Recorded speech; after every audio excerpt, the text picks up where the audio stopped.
2ஆம் வசனம் வாசிங்க. உங்களுக்கு உள்ளதை நான் வருமளவும் பற்றி கொண்டீர்கள். எதெல்லாம் ஆண்டவர் வருகையில பற்றி கொள்ள வேண்டும் என்பதை பற்றி நம்ம பார்க்கலாம். நீதிமொழிகள் 4ஆம் அதிகாரம் 13ஆம் வசனம்.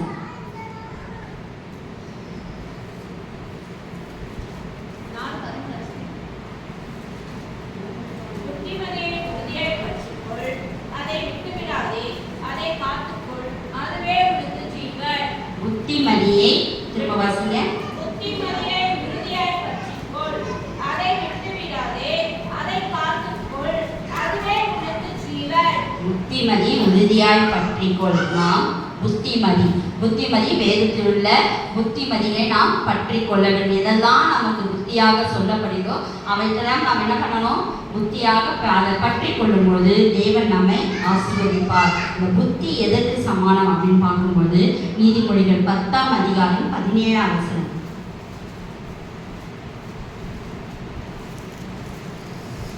புத்திமதிகளை காத்துக்கொள்கிறவன் ஜீவ வழியில் இருக்கிறான், கட்டளையை வெறுக்கிறவனோ மோசம் போகிறான். புத்திமதிகளை காத்து கொள்ளுகிறவன் ஜீவ வழியில் இருக்கிறான். ஜீவன் நமக்கு ஜீவனாக காணப்படுகிறது. புத்திமதியை நாம் பற்றி கொள்ள வேண்டும்.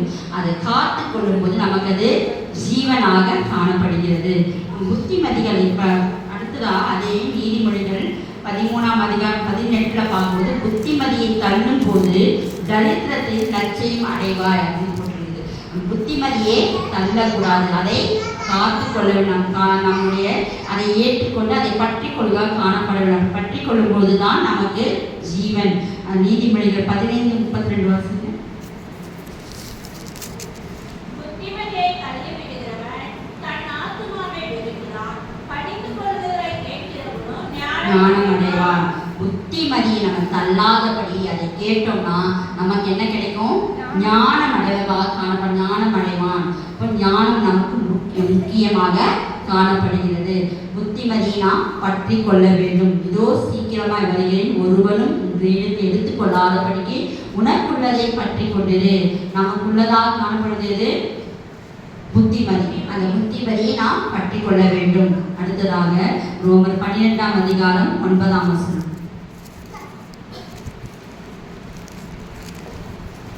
ரோமர் 12:9.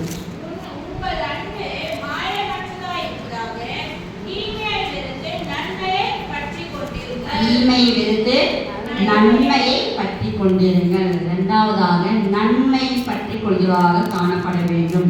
நன்மை நீதிமொழிகள் 11ஆம் அதிகாரம் 27ஆம் வசனம்.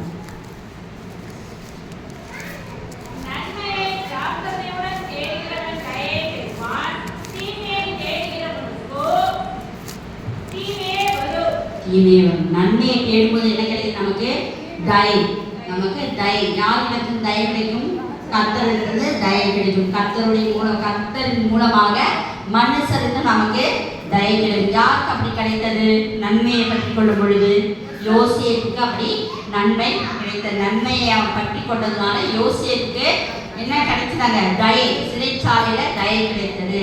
நாம் நன்மை பற்றி கொள்வதாக காணப்பட வேண்டும். நம் நன்மையை பற்றி கொள்ளும் பொழுது ஆமோஸ் 5ஆம் அதிகாரம் 14ஆம் வசனம் வாசிங்க.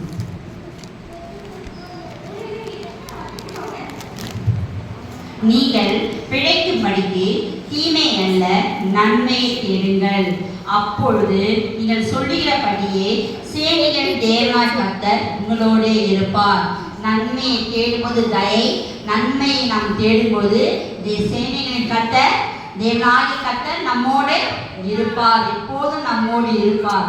அதனால நம் நன்மையை பற்றி கொள்வதாக காணப்பட வேண்டும். 1 பேதுரு 3ஆம் அதிகாரம் 13ஆம் வசனம். 1 பேதுரு 3:13.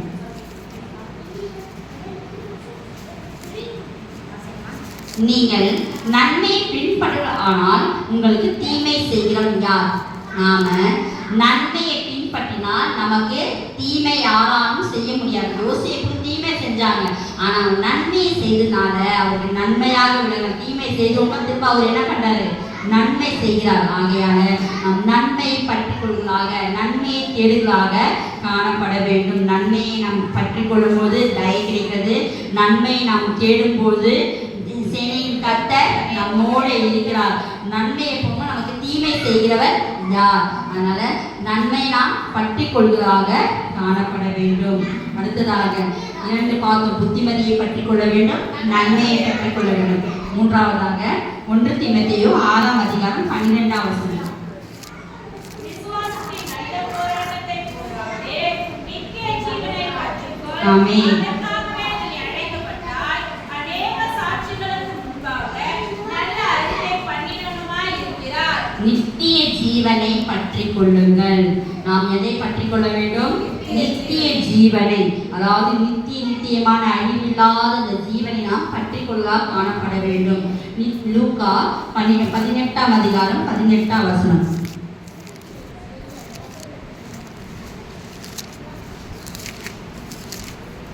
அப்பொழுது தலைவன் ஒருவன் அவரை நோக்கி, நல்ல போதகரே, நித்திய ஜீவனை சுதந்தரித்துக் கொள்வதற்கு நான் என்ன செய்ய வேண்டும் என்று கேட்டார். நித்திய ஜீவனை பற்றிக்கொள்ள நான் என்ன செய்வேன்? என்ன சொல்றார் ஆண்டவர் அதுக்கு? அதற்கு இயேசு, நீர் என்னை தலைவன் என்று சொல்வானேன்? தேவன் ஒருவர் தவிர நல்லவன் ஒருவனும் இல்லையே. விபச்சாரம் செய்யாதிருப்பாயாக, கொலை செய்யாதிருப்பாயாக, களவு செய்யாதிருப்பாயாக, பொய் சாட்சி சொல்லாதிருப்பாயாக, உன் தகப்பனையும் உன் தாயையும் கனம் பண்ணுவாயாக என்கிற கற்பனைகளை நீ அறிந்திருக்கிறாயே என்றார். அதற்கு அவன், இவைகளெல்லாம் என் சிறு வயது முதல் கை கொண்டிருக்கிறேன் என்றான். இயேசு அதை கேட்டு, இன்னும் உன்னிடத்தில் ஒரு குறைவு உண்டு. உனக்கு உண்டானவர்களை எல்லாம் விற்று தரித்திரருக்கு கொடு, அப்பொழுது பரலோகத்திலே உனக்கு பொக்கிஷம் உண்டாயிருக்கும். பின்பு என்னை பின்பற்றி வா என்றார். நித்திய ஜீவனை பற்றி கொள்ளும் ஆண்டவர் சொல்கிற வார்த்தை. இங்கே நம்ம எல்லாத்தையும் அவன் சொல்றான். விவசாயம் நான் செய்யல, கொலை செய்யல, எல்லாவற்றையும் நான் சிறு வயது முதல் கடைபிடித்தேன். அப்புறம் உன்னிடத்துல ஒரு குறை உண்டு. என்ன குறை அதுன்னு பார்க்கும்போது, உன்னிடத்துல இருக்கிற எல்லாவற்றையும் விட்டு தரித்திரருக்கு கொடு, அப்பொழுது பரலோகத்தில் உனக்கு பொக்கிஷம் உண்டாயிருக்கும். நமக்கு நித்திய ஜீவன் பரலோகத்தில் கிடைக்கும். நாம் எல்லாவற்றையும் விட்டு எல்லாவற்றையும் நம்ம ஏழைகளுக்கு எளியவருக்கு நன்மை செய்யும் போது தேவன் நமக்கு நித்திய ஜீவனை அளிப்பார். அடுத்ததாக யோவான் 3ஆம் அதிகாரம் 15. தன்னை விசுவாசிக்கிறவன் எவனோ அவன் கெட்டுப் போகாமல் நித்திய ஜீவனை அடையும்படிக்கு உயர்த்தப்பட வேண்டும். 14ஆம் வசனம். தேவன் தம்முடைய ஒரே பேரான குமாரனை விசுவாசிக்கிறவன் எவனோ அவன் கெட்டுப் போகாமல் நித்திய ஜீவன் அடையும்படிக்கு அவரை தந்தருளி இவ்வளவாய் உலகத்தில் அன்பு கூர்ந்தார். இவ்வளவாய் உலகத்தில் அன்பு கூர்ந்தார். நித்திய ஜீவன் நம்ம எப்படி பண்றோம்? தேவனை விசுவாசிக்கும் போது, கெட்டு போகாமல் அவரை விசுவாசிக்கும் போது நமக்கு நித்திய ஜீவன். நாம் அவரை விசுவாசிக்க வேண்டும். நன்மை பின்பற்றுகளாக, அதாவது நம் ஏழை எளியவர்களுக்கு நன்மை செய்யும் போது நமக்கு நித்திய ஜீவன் நமக்கு கிடைக்கிறது விசுவாசிக்கும் பொழுது. அடுத்ததாக ரோமர் 2ஆம் அதிகாரம் 7ஆம் வசனம். சோர்ந்து போகாமல் நற்கிரைகளை செய்து மகிமையும் கனத்தையும் அழியாமையும் தேடுகிறவர்களுக்கு நித்திய ஜீவனை அளிப்பார். அதாவது சோர்ந்து போகாமல் நற்கிரிகளை செய்து, சோர்ந்து போகாமல் எந்த சூழ்நிலையிலும் நம்ம கொடுப்பது எல்லாவற்றிலும் ஏழை எளிய மக்கள் உதவுவது எல்லாவற்றிலும் சோர்ந்து போகாமல் நற்கிரிகளை செய்து மகிமையும் கனத்தையும் அழியாமையும் தேடுகளுக்கு நித்திய ஜீவனை அளிப்பார். நித்திய ஜீவன் நமக்கு இப்படிப்பட்டால் நமக்கு கிடைக்கும். முதலாவது புத்திமதியை பற்றி கொள்ள வேண்டும். புத்திமதியை பற்றி கொள்ளும்போது ஜீவன், புத்திமதியை பற்றி கொள்ளும்போது நமக்கு என்ன நன்மை? நமக்கு அந்த இடத்துல லட்சை அடைய மாட்டோம். எந்த விதத்திலையும் அவமானம் நமக்கு கிடையாது. ஏன்னா ஒரு புத்தி கேட்டியா, நான் சொல்லியிருந்து கேட்டுக்கேன்னா உனக்கு இந்த அவமானம் இருந்திருக்குமா? அப்போ லட்சை அடைய மாட்டோம். லட்சை என்பது அவமானம். இப்படிப்பட்ட காரியம் நமக்கு நடைபெறாது. ரோமர் 12 பார்க்கும்போது நன்மையை பற்றி கொண்டிருக்கும் போது தயை கிடைக்கிறது. சேனை கர்த்தர் நம்மோடு இருக்கிறார். நன்மை செய்யும் போது தீமை நமக்கு அணுகாது. தீமை செய்கிறோம் யார்? தீமையே நமக்கு எந்த நம்ம நன்மை அனுபவிச்சு தீமை தீமை அனுபவிக்கிற, ஆனால் ஆண்டவர் அந்த தீமையை நன்மையாக மாற்றுவார். யோசேப்பு தான் அதற்கு எடுத்துக்காட்டாக இருக்குது. நித்திய ஜீவனை பற்றி கொள்ளும்போது நமக்கு விசுவாசிக்கும் போது நித்திய ஜீவன், தரித்திரருக்கு விட்டு எல்லாவற்றையும் நாம் உதவும் போது நமக்கு நித்திய ஜீவன், நற்கிரிகளை செய்யும் போது நமக்கு நித்திய ஜீவன் கிடைக்கிறது. அடுத்ததாக 4வது எபிரேயர் 3ஆம் அதிகாரம் 14ஆம் வசனம். நாம் ஆரம்பத்திலே கொண்ட நம்பிக்கை முடிவு பருவிய உறுதியாய் பற்றிக் கொண்டே போவார்கள். கிறிஸ்துவினிடத்தில் பங்குள்ளவர்களாய் இருப்போம். நாம் எதை பற்றி கொள்ளமா? நம்பிக்கையை பற்றி கொள்ளும் போது கிறிஸ்துவுக்கு நாம் பங்குள்ளவராக இருக்கிறோம். நம்பிக்கையை பற்றி கொள்ள வேண்டும். எதன் மீது நம்பிக்கை? யார் மீது நம்பிக்கை? தேவன் மீது. சங்கீதம் 73:28.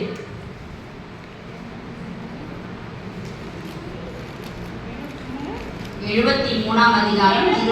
தேவனை அண்டிக் கொண்டிருப்பதனால நான் உங்களுக்கு இதையெல்லாம் சொல்லி வரும்படி கர்த்தராகிய ஆண்டவர் மேல் என் நம்பிக்கையை வைத்திருக்கிறேன். கர்த்தராகிய ஆண்டவரின் நம்பிக்கையை வைத்திருக்கிறேன். கிரியெல்லாம் சொல்லி வரும்படி, அவர் செயல்கள், அவர் செய்த நன்றியை சொல்லி வரும்படி நாம் யார் மீது நம்பிக்கை?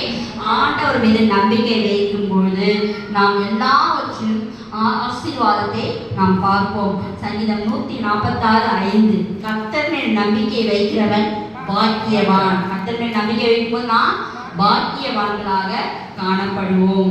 ஏசாயா 26:3 எல்லாருக்கும் தெரியும். ஏசாயா 26:3. உறுதியாய் பற்றிக்கொண்டு நீர் அவனை பூர்ண சமாதானத்தோட காத்துக்கொள்வி. அப்போ நாம் ஆண்டவரை உறுதியாய் பற்றி கொள்ளும் பொழுது, அவருடைய நம்பிக்கையை பற்றி கொள்ளும் பொழுது நாம் பூர்ண சமாதானம் நமக்கு கிடைக்கிறது. பாக்கியவான்களாக நாம் காணப்படுவோம். நம் அடுத்ததாக 5வது எபிரேயர் 3ஆம் அதிகாரம் 6ஆம் வசனம். கிறிஸ்துவோ அவருடைய வீட்டிற்கு மேற்பட்டவரான குமாரனாக உண்மை உள்ளவராயிருக்கிறார். நம்பிக்கையினாலே உண்டாகும் தைரியத்தையும் மேன்மை பாராட்டலையும் முடிவு பரியந்தும் உறுதியாய் பற்றி கொண்டிருப்போமாகில் நாமோ அவருடைய வீடாயிருப்போம். கிறிஸ்துவோ அவருடைய வீட்டிற்கு மேற்பட்டவரான குமாரனாக உண்மை உள்ளவராக இருக்கிறார். நம்பிக்கையினாலே உண்டாகும் தைரியத்தையும் மேன்மை பாராட்டுதலையும் முடிவு பரியந்தம் உறுதியாய் பற்றி கொண்டிருப்போமாகில் நாம் அவருடைய வீடாயிருப்போம். பெரிய மகிமை நமக்கு அந்த இடத்துல நமக்கு நம்பிக்கையை பற்றி கொண்டிருந்து, அடுத்ததாக தைரியத்தை, நம்பிக்கையினால் உண்டாகும் தைரியத்தையும் மேன்மை பாராட்டு முடிவு பரியந்தம் உறுதியாய் பற்றி கொண்டிருக்கும் போது நமக்கு நாம் எப்படிப்பட்டோம்? அவருடைய வீடாக காணப்படுகிறோம். அப்படியானால் நாம் தைரியத்தை பற்றி முடிவு எந்த சூழ்நிலை நாம் தைரியத்தை விட்டு விடாதபடி நாம் தைரியத்தை பற்றி கொண்டவர்களாக காணப்பட வேண்டும். தைரியம்னா எங்கிருந்து வரும்? தைரியம் நமக்கு தைரியம் எங்கிருந்து வரும்? கத்துறது. நார்மலா சின்ன பிள்ளைங்களுக்கு தைரியம் எப்படி வரும்? அப்பா அம்மா கூட இருந்தா தைரியம் இல்லையா? கொஞ்சம் இருட்டில் போகும்போது அம்மா இருக்கிறாங்க, நமக்கு எதுவும் ஆகாது அப்படின்னு தைரியம். யாராவது அடிச்சா கூட அவங்க என்ன பண்ணுவாங்க? டப்புன்னு அடிச்சுதுங்க பசங்க. ஏன்னா யார் இருக்கா? அம்மா இருக்கா, அப்பா இருக்கிறாங்க அப்படின்னு. அப்போ அந்த இடத்துல பிள்ளைங்களுக்கு ஒரு சப்போர்ட். அப்போ அந்த சப்போர்ட் யார்? நமக்கு ஆண்டவர் மீது நம்ம தைரியமா அவங்க நம்பிக்கை வைத்திருக்கும்போது நமக்கு தைரியம் நமக்கு கிடைக்கிற, நம்பிக்கை உண்டாகும், தைரியம் நமக்கு கிடைக்கிறது. எபிரேயர் 10ஆம் அதிகாரம் 35ஆம் வசனம்.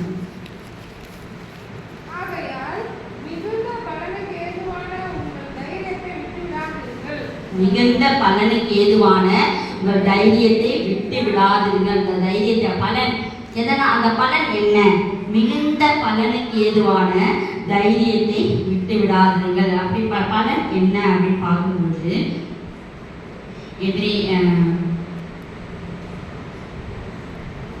அதாவது 10:30 வாசித்து மத்தேயு 5ஆம் அதிகாரம் 3 வாசித்து அது என்ன பலன்? அது அதிகமாக இருக்கும். ஆவியில் எளிமையானவர்கள் பாக்கியவான்கள், பரலோக ராஜ்யம் அவர்களுடையது. பார்க்கும்போது அந்த 12ஆம் வசனம் கடைசியா சந்தோஷப்பட்டு களி கூறுங்கள், பரலோகத்தில் உங்கள் பலன் திருப்தியாயிருக்கும்.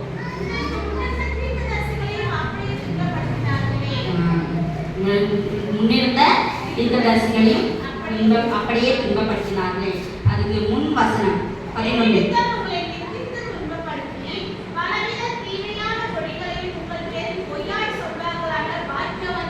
பாக்கியவான்களாய் இருக்கிறீர்கள். இந்த 3ஆம் வசனத்திலிருந்து இந்த 12ஆம் வசனம் வரைக்கும் நம்ம பார்க்கும்பொழுது நாம் இப்படிப்பட்ட தைரியம் நமக்கு கிடைக்கும். அந்த பலன் இதன் மூலமா தைரியத்தை நாம் பற்றி கொண்டு எல்லா விதத்தில் ஆண்டவரை பின்பற்றும் பொழுது நாம் உபத்திரப்படுகிற நேரத்தில் மற்றவர்கள் நம்மை நிந்திக்கிற நேரத்தில் நாம் மிகுந்த பலனுக்கு எதுவான தைரியத்தை விட்டு விடாதபடி இருக்கும்போது நமக்கு எங்கே பலன் கிடைக்கும்? பரலோக ராஜ்யத்தில் நமக்கு பலன் கிடைக்கும். அடுத்ததாக எபிரேயர் 12ஆம் அதிகாரம் 28ஆம் வசனம் 6வதாக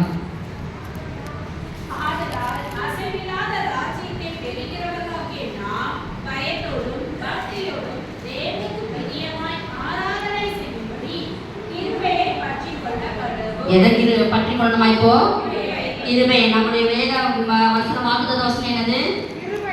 கிருபை நாம சூழ்ந்து கொள்ளும். அப்போ கிருபை நாம் பற்றி கொள்வதாக காணப்பட வேண்டும். எப்படிப்பட்ட கிருபை? திரும்ப வாசிங்க அந்த எபிரேயர் 12. ஆதலால் அசைவில்லாத ராஜ்யத்தை பெறுகிறவர்களாகிய நாம் பயத்தோடும் பக்தியோடும் தேவனுக்கு பிரியமாய் ஆராதனை செய்யும்படி கிருபையை பற்றிக் கொள்ள கடவோம். எப்படிப்பட்ட கிருபையை பற்றி கொள்ளணுமா? நாம் பயத்தோடும் பக்தியோடும் தேவனுக்கு பிரியமாய் ஆராதனை செய்யும்படி. இப்படிப்பட்ட நமக்கு செய்தால்தான், இந்த ஆராதனை செய்யும் போதுதான் நாம் கிருபையை பற்றி கொள்வதாக காணப்படுவோம். இந்த மாத வாக்குத்தத்த வசனப்படி பயத்தோடும் பக்தியோடும் தேவனுக்கு பிரியமாய் ஆராதனை செய்யும்படி கிருபையை நாம் பற்றி கொள்ள கடவோம். எப்படி அந்த கிருபை ஆராதனை அப்படின்னு பார்க்கும்போது எபிரேயர் 13ஆம் அதிகாரம் 15-14. ஆகையால் அவருடைய நாமத்தை துதிக்கும் உதடுகளின் கனியாகிய ஸ்தோத்திரபலியை அவர் மூலமாய் எப்போதும் தேவனுக்கு செலுத்த கடவுள். இது முதல். ஆகையால் அவருடைய நாமத்தை துதிக்கும் உதடுகளின் கனியாகிய ஸ்தோத்திர பலியை அவர் மூலமாய் எப்போதும் தேவனுக்கு செலுத்த கடவுள். நம்ம இந்த ஆராதனை பக்தியோடும் நம்ம ஆராதனை செய்யுது எப்படின்னா, இப்படிப்பட்ட ஸ்தோத்திரம் நம்ம ஆராதனை செய்யும்போது நம்ம வாயில என்ன வரணும்? சோத்திர பலிகளை நம்ம பலி செலுத்தும் போது, அந்த சோத்திரத்தை நம்ம செலுத்தும் போது நாம் கிருபையை பெற்றுக்கொள்வோம். அதை அன்றியும் நன்மை செய்யவும் தான தர்மம் பண்ணவும் மறவாதிருங்கள். இப்படிப்பட்ட பலிகளுமே தேவன் பிரியமா இருக்கிறார். நம்ம சோத்திர பலியும் விடணும், அதுக்கப்புறம் தான தர்மம் செய்யும்போது நாம் கிருபையை பெற்றுக்கொள்வதாக காணப்படுவோம். அடுத்ததாக 2 கொரிந்தியர் 9ஆம் அதிகாரம் 8ஆம் வசனம். மேலும் நீங்கள் எல்லாவற்றிலும் எப்பொழுதும் சம்பூர்ண உடையவர்களாயும் சகலவித நற்கிரியைகளிலும் பெருகிறவர்களாயும் இருக்கும்படியாக தேவன் உங்களிடத்தில் சகலவித கிருபையும் பெருக செய்ய வல்லவராய் இருக்கிறார். கிருபை நமக்கு பெருக செய்ய வல்லவராய் இருக்கிறார். எப்படி? நீங்கள் எல்லாவற்றிலும் எப்பொழுதும் சம்பூர்ணமுடையவர்களாயும், சம்பூர்ணம் எல்லாரும் நம்ம பூரணம் அடைந்திருக்கணும், சம்பூர்ணம் அடைந்திருக்கணும்.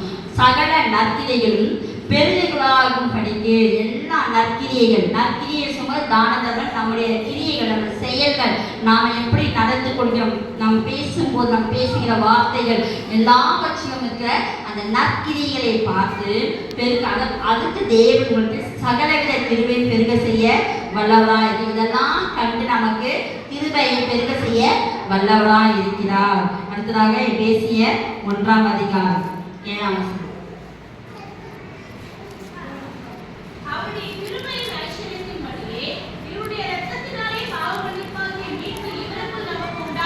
நமக்கு கிருபையினால் என்ன கிடைக்கும்? நமக்கு மீட்பு, பாவ மன்னிப்பாய மீட்பு. அவருடைய கிருபை ஐஸ்வர்யத்தின்படியே நமக்கு ஐஸ்வர்யம். கிருபை என்பது எது சமானமாகுது? ஐஸ்வர்யம்னா பணம், நகை, செல்வம் எல்லாவற்றையும் காட்டிலும் கிருபை. அந்த கிருபை ஆகிய அந்த ஐஸ்வர்யத்தை நாம ரத்தத்தினாலே, அந்த கிருபையின்படி நம்ம அந்த ரத்தத்தினாலே பாவ மன்னிப்பாக மீட்பு நமக்கு கிடைக்கிறது. இந்த கிருபை நாம் பெற்றுக்கொள்ளும் போது நமக்கு மீட்பு கிடைக்கிறது. 8ஆம் வசனம். அந்த கிருபை அவர் சகல ஞானத்தோடும் புத்தியோடும் எங்களிடத்தில் பெருக பண்ணினார். அப்போஸ்தலன் பவுல் சொல்றாரு, கிருபையினால அவங்களுக்கு என்ன? ஞானத்தோடும் புத்தியையும் பெருக பண்ண. அப்ப நம்ம முதல்ல பார்த்த இந்த புத்தியெல்லாம் எப்படி கிருபையினால் நமக்கு பெற்றுக்கொள்ள முடியும். கிருபை தாழ்மை உள்ள தேவன் கிருபை அறிவுறாக காணப்படுறாங்க. நாம் கிருபையை பற்றி கொள்வதாக காணப்பட வேண்டும். எத்தனை 6 விதமான காரியங்கள் சொன்ன. முதலாவது காரியம் புத்திமதியை பற்றி கொள்ளுங்கள், இரண்டாவது நன்மையை பற்றி கொள்ளுங்கள், மூன்றாவது நித்திய ஜீவனை பற்றி கொள்ளுங்கள், நான்காவது நம்பிக்கையை பற்றி கொள்ளுங்கள், ஐந்தாவது தைரியத்தை பற்றி கொள்ளுங்கள், ஆறாவது கிருபையை பற்றி கொள்ளுங்கள். யார் வருமளவும் தேவனாகிய கர்த்தர் வருமளவும் இவற்றையெல்லாம் நாம் பற்றி கொள்ளும்போது நாம் ஜீவ பீடத்தை பெற்றுக்கொள்ளுவோம். ஆமென்.